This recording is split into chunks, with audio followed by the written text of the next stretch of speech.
250 attendees coming from all over, different provinces, Alberta, Manitoba, BC, Yukon. Iba't ibang Filipino community leaders ang nagtipon sa Niagara Falls nitong Sabado para sa Golden Balangay Awards, isang event kung saan kinikilala ang kontribusyon ng mga Pilipino sa Canada at sa komunidad. This is very important because we celebrate the excellence of our Filipino community, not only individual but the whole community at large. So I think that's the most important. And one thing that we alam mo yun, na we wanna promote is that the future generation, they want kailangan nila ng mentors, kailangan nila ng mga leaders na kanilang susundan. Sinimulan sa paglakad ng mga nominado sa red carpet bago ang awarding. Just to be a nominee is already a win. I think a community service award, whether I receive it or not, doesn't just belong to me, it belongs to the whole community. It's basically a testament to all the time and effort and service that we give our communities. And I'm just happy to be here with the diaspora to celebrate the beauty of our diversity. Ang mga nominado sabay-sabay pumasok sa event kung saan kinilala ang mga trailblazers sa komunidad. Kabilang dito si Lieutenant Colonel Nonato. Lieutenant Colonel Nonato was appointed commanding officer of the Royal Regiment of Canada, where he made a unique contribution by introducing Filipino martial arts, Kali de Leon, into military training, blending cultural heritage with tactical practice. Sa kanyang talumpati, ipinagmalaki niya ang kanyang pagiging Pilipino.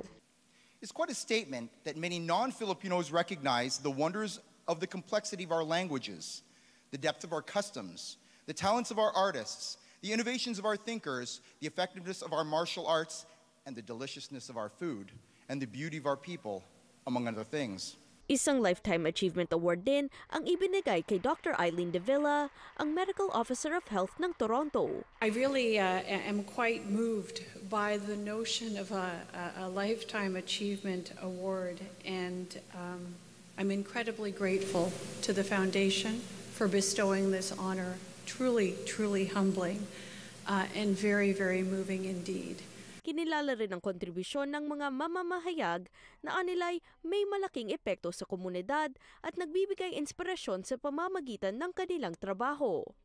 Nominado sa kategoryang ito ang aming mga kasamahan na sina Paula Saraza at Ron Gagalak. And the Golden Balangay goes to